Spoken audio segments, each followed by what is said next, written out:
now. So if you have any questions, put them in the lecture chat. If you could try and keep it mostly lecture related, that'd be great. Anything else you can put in the V101 chat. Otherwise, it's hard for me to track whether or not there are questions. Feel free to ask questions. There is going to be really ambitious, is what Ethan said. Or a little ambitious things we said. So if you have questions, please ask. I'll try and be clear. The lecture slides are posted if you want them. Okay, yeah, it happens sometimes, unfortunately. So am I okay now? Okay, cool. Yeah, that's yeah, the unfortunate consequence of my being a college student and not having an ideal setup. So, oh, I called it lecture 2, though I guess it's really lecture 3, or maybe this is lecture 2A. Okay, we're going to be talking about vector geometry today. So let's jump into it. We're really going to cover 2 topics. We're going to cover norms, scalar products, and angles again, or angles new, but these first 2 things again. And then we're going to talk about a very important topic, which is a projection. There are kind of 3 things you can do with scalar products. You can take lengths, you can find angles, and you can project. And so we're going to talk about that. And all of this basically is thanks to our scalar product. So we're going to show you basically exactly why the scalar product is so important. Okay, so we talked last week about how you can use our scalar product, which we write with these angle brackets, and then x comma y, to define the length of a vector. In Roblox, this is like vector3 dot magnitude or colon magnitude. I'm not sure which it uses, but this is the length of your vector. And the way we do this is by taking the square root of the scalar product vector with itself. Now you may sometimes in other places see this written as with a subscript 2, and that's for very good reason. But we're only going to use the double absolute value signs. Now the way that I like to think about this formula is by thinking about real numbers. So for a real number, its absolute value is basically its length. So it's from 0. And to calculate the absolute value of a number, you can square it and then take its square root, which you can see here. Because basically, if the number is negative, then when you square it, it will become positive. And then when you can take its square root, that'll still be a positive number. So you'll always get back the absolute value of x when you do this. And we're basically doing the same process. We're kind of squaring the vector using the scalar product and then taking its square root. So it mimics what you can do with real numbers. Are there any questions about this definition, this Euclidean norm? I call it the norm because length can sometimes people think about length as in like the number of elements in the list, and magnitude can mean something else. And so norm is just kind of what we use. There's a technical definition, but we're not going to really get into that. So are there any questions about? Yeah. Okay, so the question was asked, why do we use 2 bars? And not everyone does. It's the most common thing to use 2 bars to mean that you're taking the norm of a vector, and to use single bars if you are taking the absolute value of a number. But when you get into higher level mathematics, people will usually actually just write 1. but it's still very common to use 2. So we're going to use that's a good convention, and it's less ambiguous.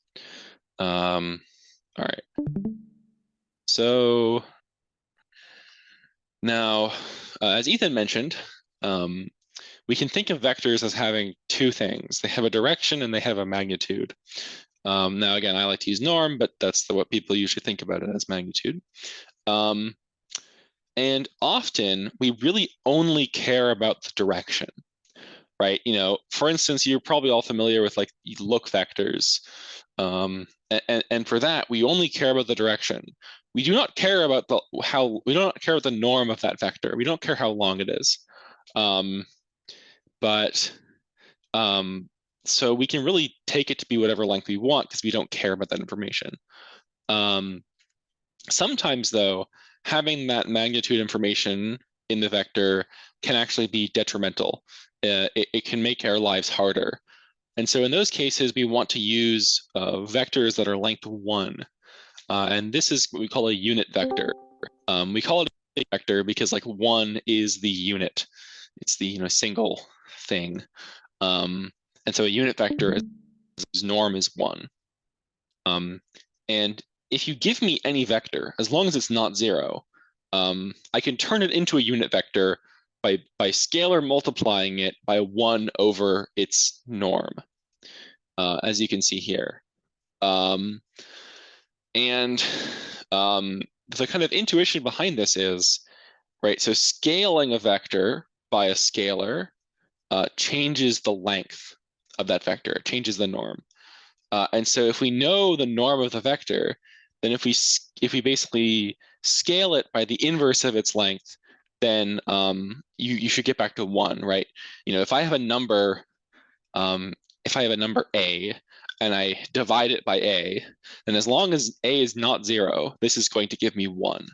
And so this is what we can do.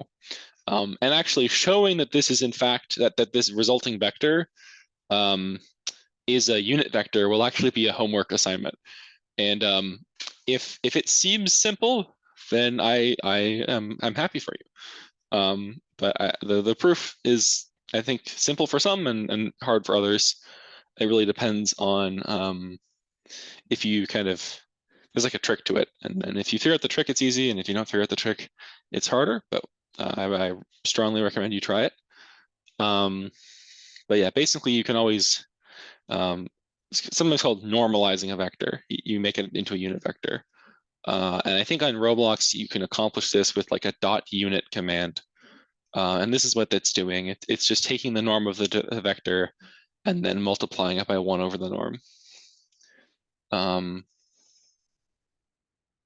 Yeah. So I'm getting confirmation that it is .unit. I do not like the name unitizing. Normalizing is the standard name. So we generally I'll pretty much always call it normalizing a vector. So yeah. Now we've been using the scalar product to get the size, to get the magnitude of a vector, to get its norm. So this should indicate that there is some relationship between the scalar product of 2 vectors and the size of each of those vectors, right? So because we're using the scalar product to get the size of vectors, so what there should be some relation between the size of those the input vectors and the outputting number. And this can be quantified very exactly. If we know the norm of our 2 input vectors, if we know the norm of x and the norm of y, then the scalar product of those 2 vectors is the absolute value of that scalar product is going to be less than the product of the norms of the vectors. And this equality condition is important, but not super important. But like the kind of important thing to get is, if I make, let's say, we have x and y, right? If I make x bigger, if I scale it by some number, if I make it a longer vector, but in the same direction, then the scalar product between x and y should get bigger as well. And if I take x and I shrink it, I scale it by some small number and make it smaller, then the scalar product between those two vectors should get smaller. And in particular, we know what the biggest possible scalar product can be between two vectors, which is the biggest possible scalar product is the product of the norms. Now, this is maybe a little bit ambitious to talk about. This is a very important fact. This is a fact that I personally use all the time, like in a lot of things. But there's a very important result from this, so I wanted to mention it, which is, what if x and y are both unit vectors? What if both of their norms are 1? Say that their inner product, or the scalar product between x and y, must be between -1 and 1.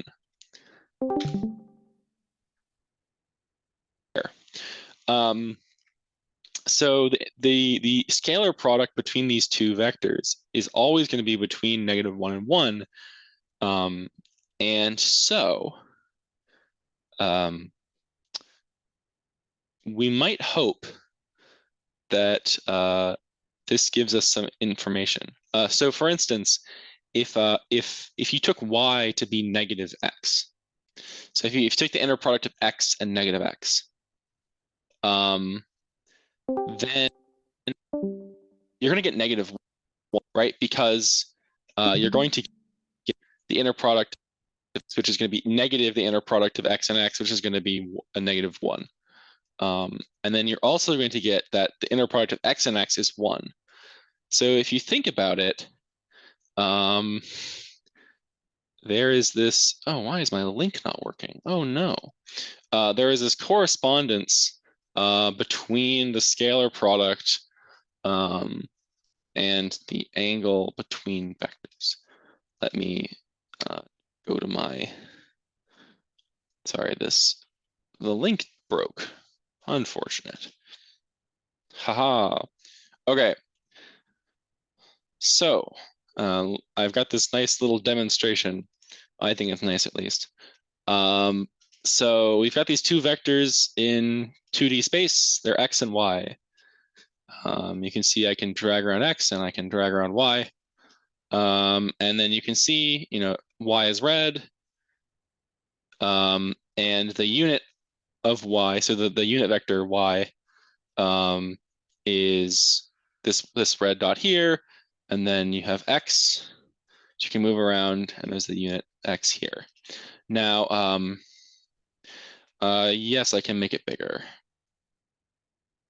Is that better? I can't make the, yeah. Can you see the numbers all right on the left?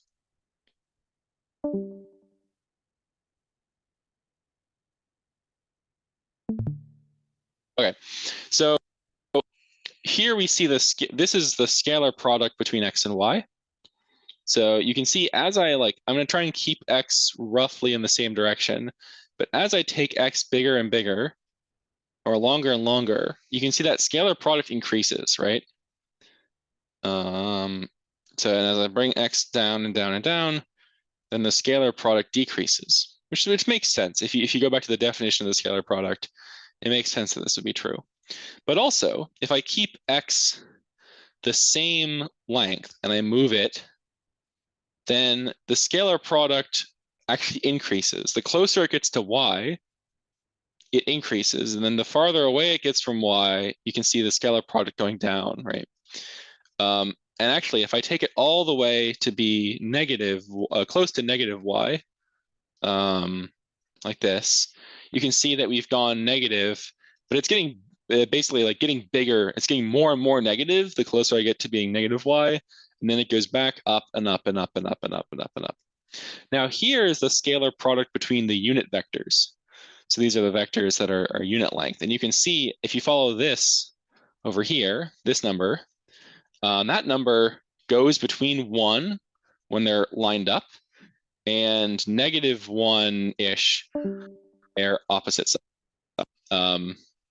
So you can see what I was like, if it's kind of on the opposites, if x is close to -y, then the scalar product between the unit vectors is close to -1, and if it's close to y, then they're getting close to 1. And it turns out that actually we can use this information to figure out the angle between these two vectors. So you can see the unit x and unit y, right? They have some angle between them. And note that that angle doesn't change if I make x bigger. Now I can't keep it perfectly straight, right? But like you can imagine, if I was dragging this perfectly out in a line, this wouldn't wiggle and the angle between them wouldn't change. But if I move this, right, the angle's going up, and you can see the angle right here, and you can see like at 90 degrees, so the bottom one is degrees. At 90 degrees, the scalar product, this is close to 90 degrees, and the scalar product between these two vectors is close to 0, right? Because as we mentioned last time, like if two vectors are at 90 degrees from each other, their scalar product will be 0. And then if I go close to 180, then their thing will be the angle between them will be close to 180. So it turns out you actually can figure out the angle between two vectors using their scalar product. So back to the slides. And so this is a very useful feature. So you can't figure out left or right is one thing. So Borb asked in the chat, basically, how will you tell if the vector is to the left or the right? You can't. You can just tell the quote minimum length, the minimum angle between them, right? So basically in my demonstration, the largest angle you could possibly have between the two vectors is 180, because if you're on the opposite side of a circle from something, then you're 180 degrees away from it. But if you go to either direction, then your smallest angle between it will get smaller. Which actually, this can be useful in itself. So, and this is really kind of a result from Cauchy-Schwarz, which is why I mentioned it.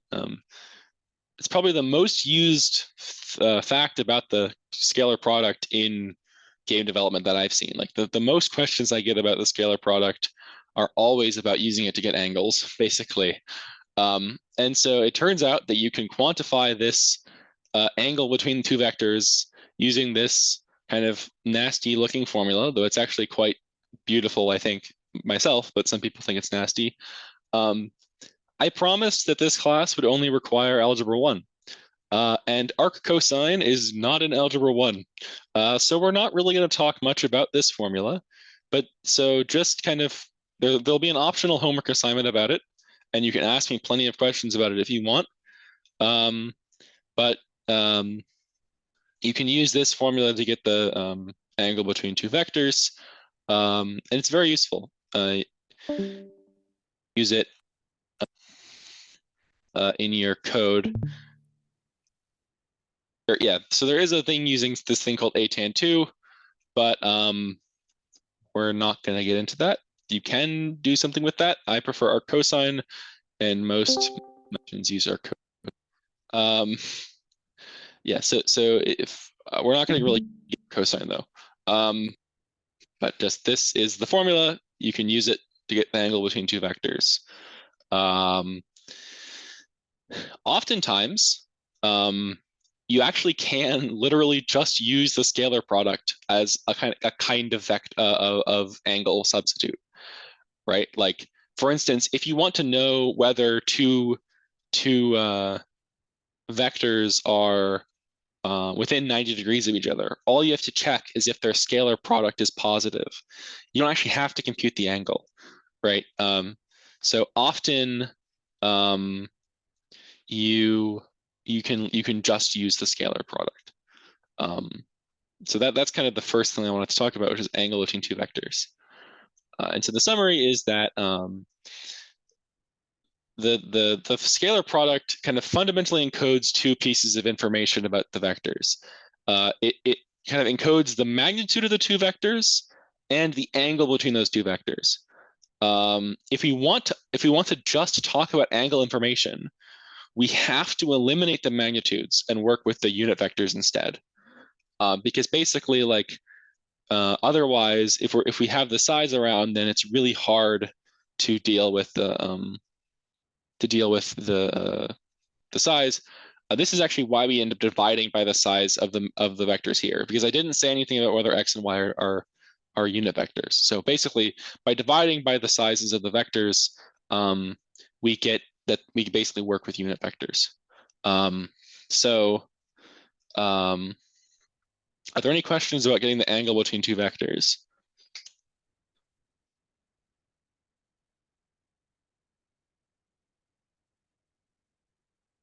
Okay. No questions? Then I will move on.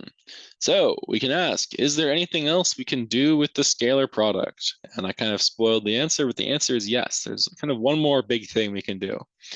And this is the idea of projection. So let's talk a bit about projection.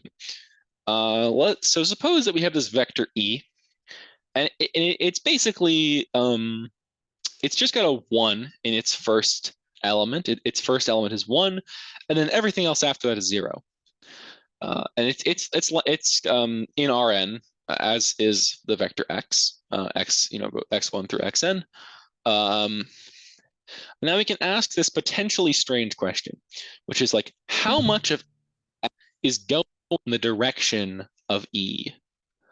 And to answer this question, we first have to like define what it's asking.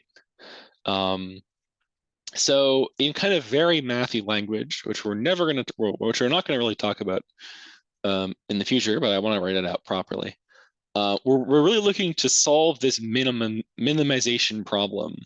So we're trying to minimize the distance between alpha E, so some scalar alpha times E, and x. So this is, again, this is kind of a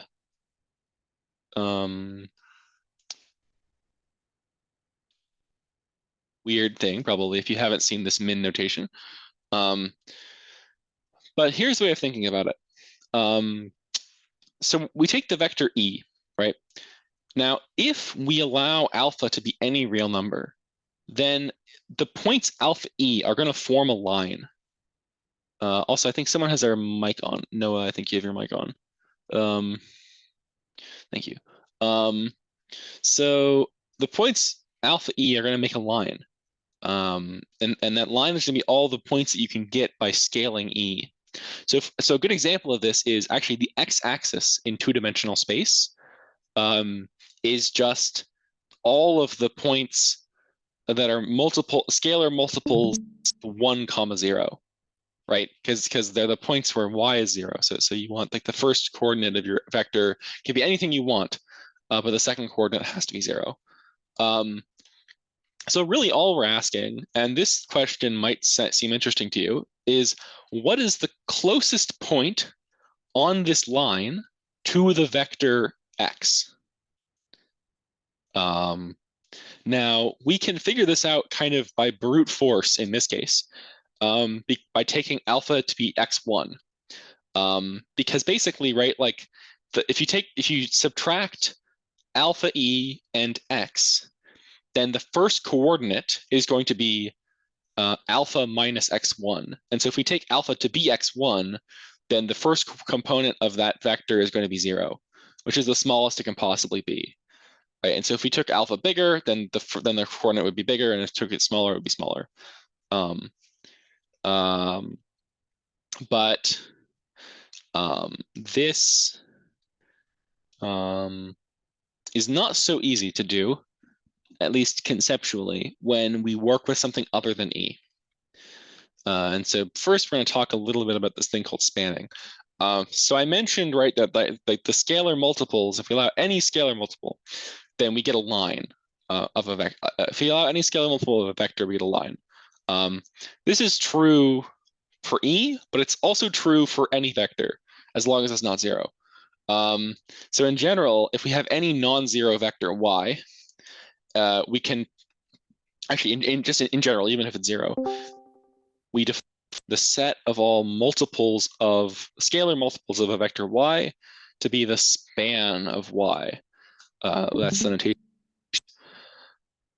Now, if y is not zero, then this will be a line.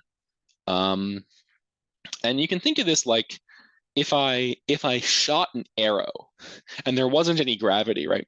And I shot an arrow in the direction of y, it would just go on forever, right? There's no gravity, there's no friction.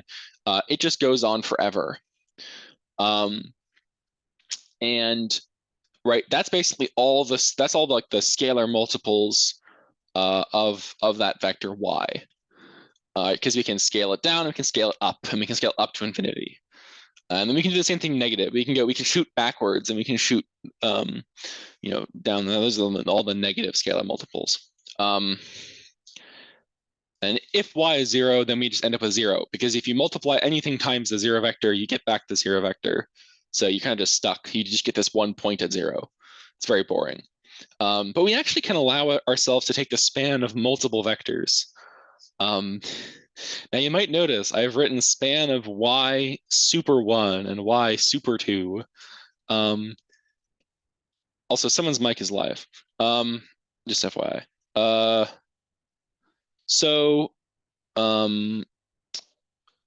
This is because I promised you that I'd only ever use subscripts to talk of a list.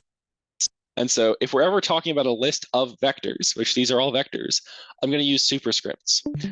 Exponentiation, this is labeling the vectors y1 through yk. And this is basically the promise to you that I would not use subscripts to talk about other than component vectors. And this is actually pretty common. Like I use this in my research all the time.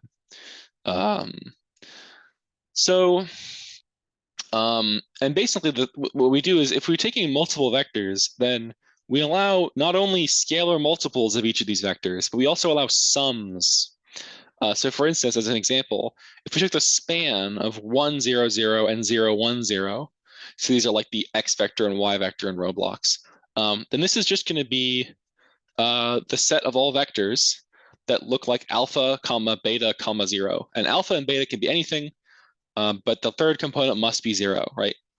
And actually, if you were to graph this, if you were to look at all of these points in 3D space, this would be a plane. This would be like a flat 2D space in 3D space. And we'll talk more about this later. If we're working with any vector y instead of e, then we're going to use this thing called orthogonal projection to solve this problem. And the kind of idea of this, which I'll show in another example, the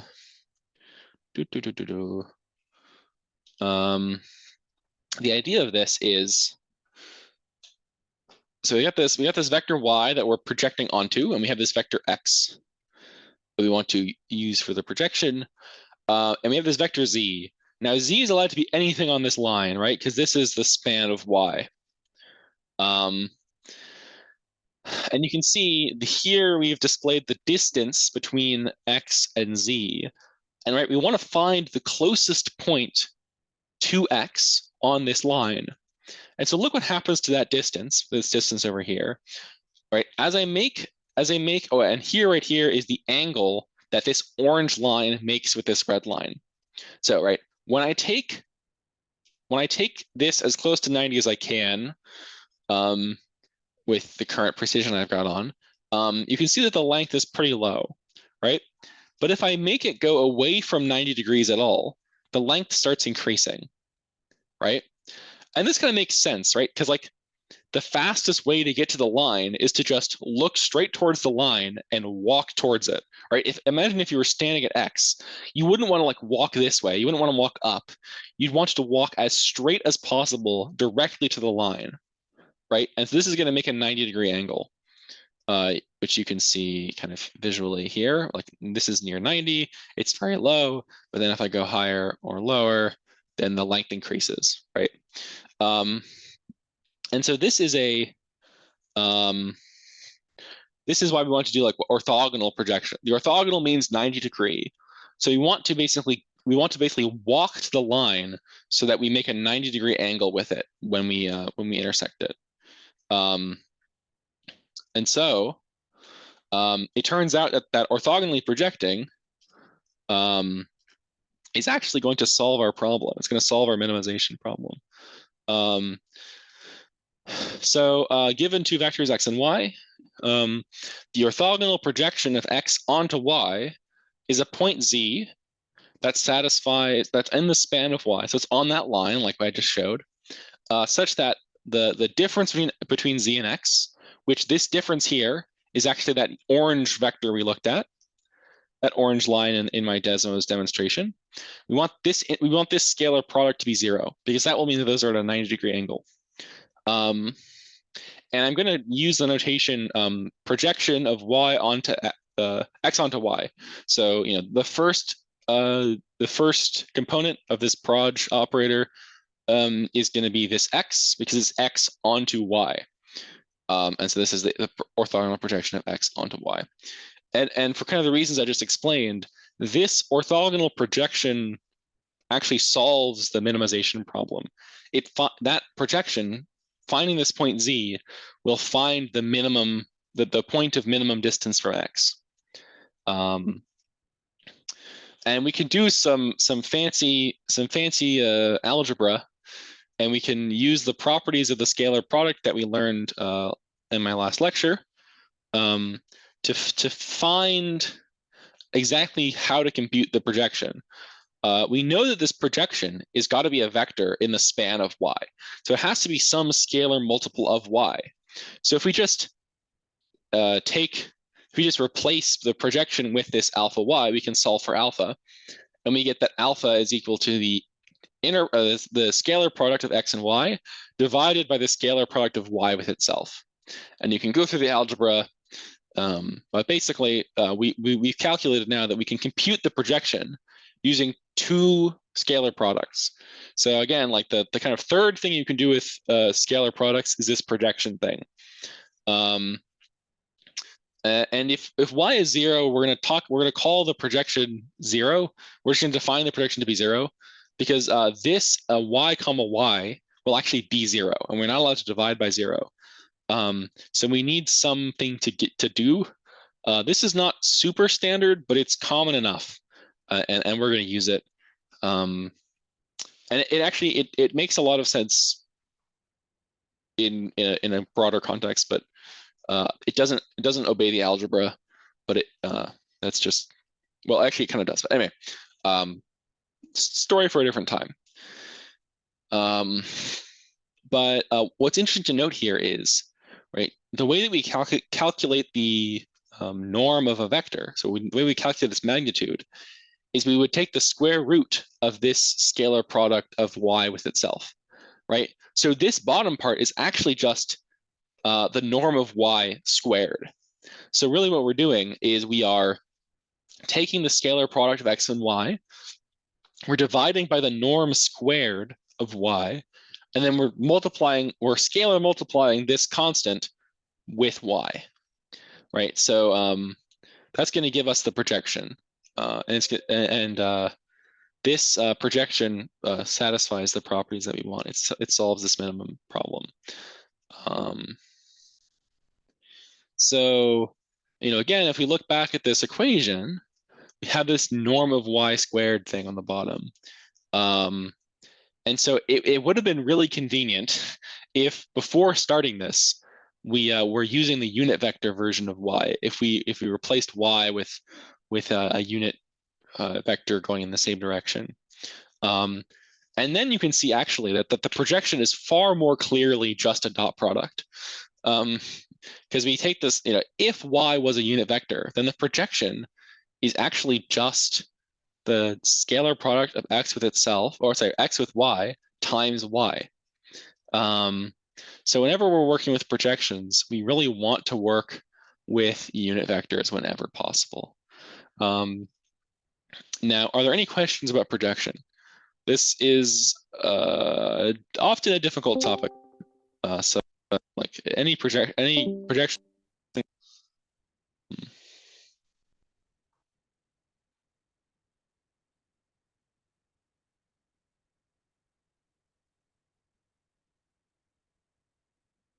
Okay, sounds good. So just to kind of recap, the projection answers this kind of question, which is like, how much of X is going in the direction of Y? And so the answer here is this much of X. So yeah, the projection is very useful. Okay. So let's talk about spanning again. So we've talked about projecting onto lines, which basically is what we just did. But quite often you need to project onto other things. For instance, planes. One of the first things I ever did with someone on Roblox was I helped them implement a turret system. And basically, like that turret system, to work properly, and it needed to do this projection onto a plane. So like a plane being like this, kind of like it's kind of this flat 2D space, but in 3D, right? So like you can think of it like a paper is like a kind of flat, right? But if you made an infinitely long, infinitely wide paper, that would be like a plane in 3D space. And so we might need to talk about projecting onto spans. And to talk about this, we need to talk about spanning more. Again, kind of overarching theme in mathematics that we like to give important things names. So we're going to call, if we have a list of vectors, y1 through yk, we're going to call the span of those vectors a subspace of Rn. Now, some of you who the term subspace are thinking that doesn't. Yes, this is for us of a subspace. To a line or projecting onto a plane, these are both examples of quote unquote subspace projection. So you're projecting onto some subspace of your space. Now, what do the points in the span look like? Well, again, they look like these sums of scalar multiples of your vectors, of your spanning vectors, is what we call them. So they look like, alpha1 y1 plus alpha2 times y2 plus dot dot dot plus alpha k times yk. And k can be anything. K could be a billion. K could be 2. You can take, k can be any length of any length of list. So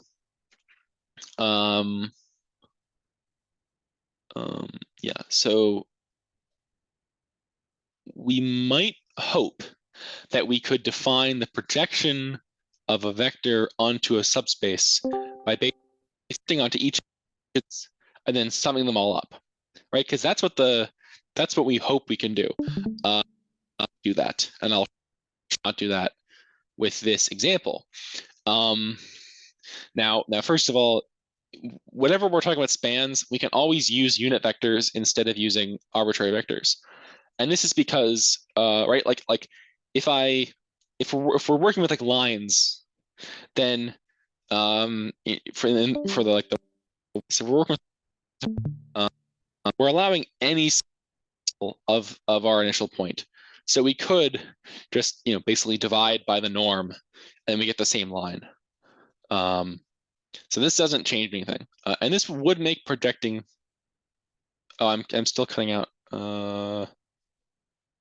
Okay, what is well, we're almost done. I can see the audio on my recording should be clear. So if there's something that was missed, then it should be okay. You can catch it on the recording. Sorry about that.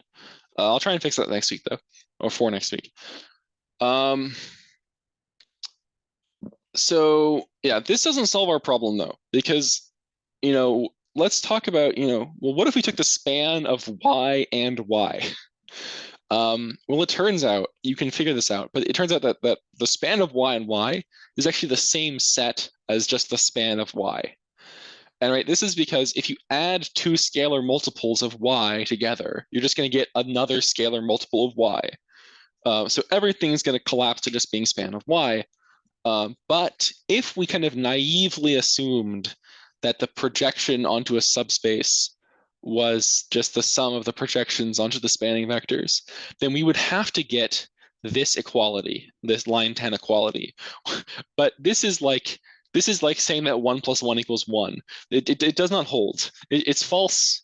It's very false. So this definition of projection cannot be done. This is the wrong definition. Don't use it. You'll get bad things. However, there is a solution to this, and this is the Gram-Schmidt orthonormalization process, the greatest algorithm in all of linear algebra, in my opinion.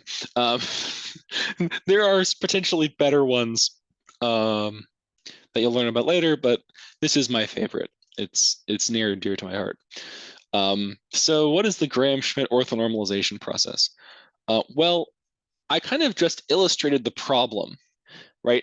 When I took the span of the yi's, I didn't require the yi's to be going in different directions, right?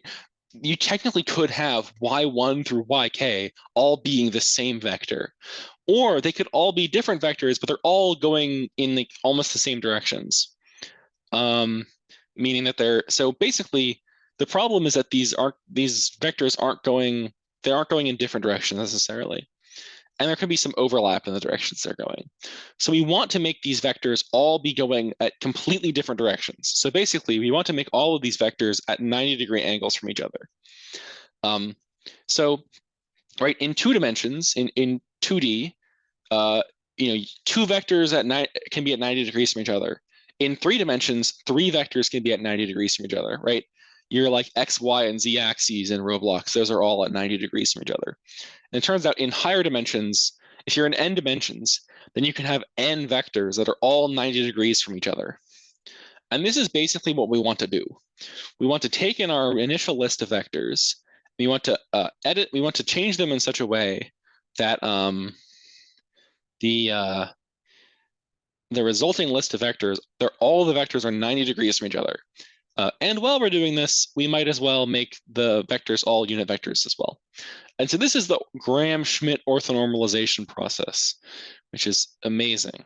And so the first thing we do is we take in our first vector, and now I'm going to assume the first vector at least isn't the 0 vector. So we're going to define u1 to just be the unit vector of y1. And now for any bigger index, is we start with y1, and then we subtract the projection of y1 onto ui minus 1. Sorry, we start with yi, and then subtract the projection. There's a typo here. My bad. This should be not. We don't actually need the ui minus 1. So you get to see me editing in real time. So there's a typo, sorry.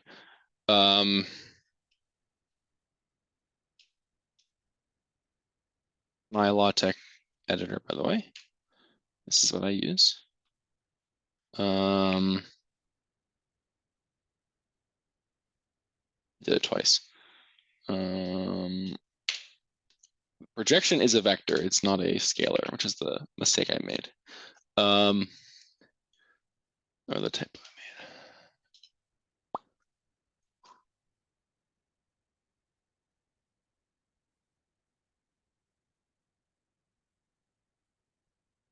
made. didn't delete enough. Sorry. Now this is correct. I'll post the corrected slides after. Okay. So we have this projection. Yeah. So basically, what we do is we take yi and we subtract the projection of yi onto ui minus 1.